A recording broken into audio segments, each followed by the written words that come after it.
The English association in Africa was one of success, colonization, and war. Beginning in the 19th 100 years, driven by the modern unrest, the realm looked for assets, shipping lanes, and international strength. This pursuit unavoidably prompted struggle with individuals and realms that generally possessed the mainland. One of the most remarkable struggles was the somewhat English-Zulu Battle of 1879. The Zulu realm, under ruler Cetshwayo, was a strong power in southern Africa.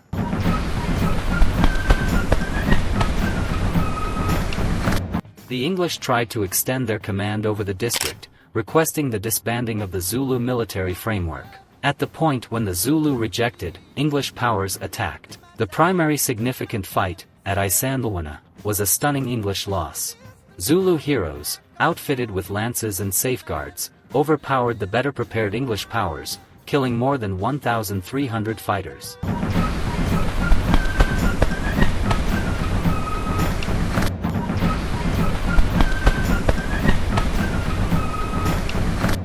In any case, the English pulled together and, with fortifications, ultimately crushed the Zulus at the skirmish of Ulundi, denoting the fall of the Zulu realm.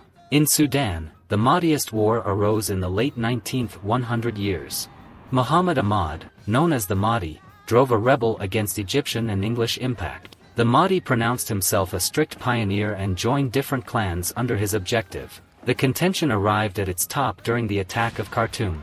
General Charles Gordon, an English official, was shipped off. The locale, however, was caught in the city for almost a year. The Mahdiist powers overran Khartoum, killing Gordon and his soldiers. This occasion stunned England and prompted a re-established mission to recover Sudan. Following quite a while of battling, the English accomplished triumph at the skirmish of Omdurman in 1898, utilizing current weaponry like the proverb firearm to pulverize the Mahdiist powers. The Boer War, battled between the English domain and the Boer republics of Transvaal and the Orange Free State, was another basic clash.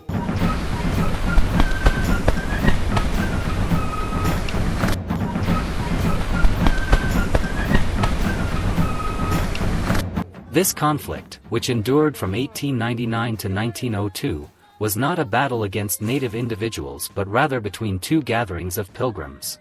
The Boers, relatives of Dutch pilgrims, opposed English endeavors to control their mineral-rich regions.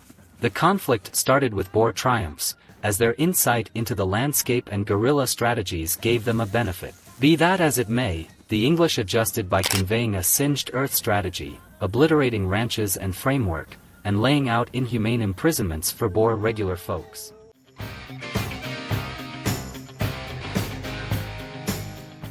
These camps prompted the passings of many thousands because of unfortunate circumstances and infection. The English at last arose triumphant, however the conflict left profound scars on South African culture. In West Africa, English extension conflicted with neighborhood realms like the Ashanti in current Ghana. The somewhat English Ashanti Wars, traversing almost a really long period, saw rehashed endeavors by the English to quell the Ashanti realm. In the last conflict, the English caught the Ashanti capital of Kumasi and banished the ruler. The Ashanti opposition, however furious, couldn't endure English military power and political tension. In East Africa, English endeavors zeroed in on controlling shipping lanes and getting regions like Kenya and Uganda. Opposition from gatherings, for example, the Kikuyu and the Nandi postponed English mastery. The Nandi, under their chief Koitalel Arap Samoei,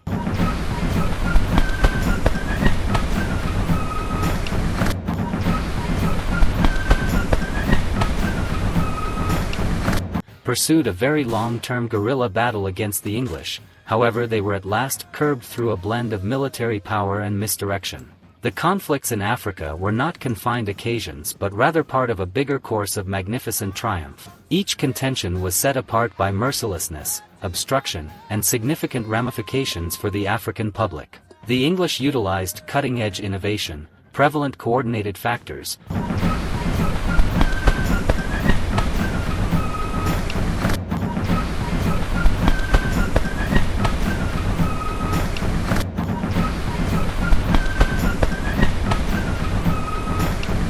and partnerships with rival gatherings to accomplish their objectives.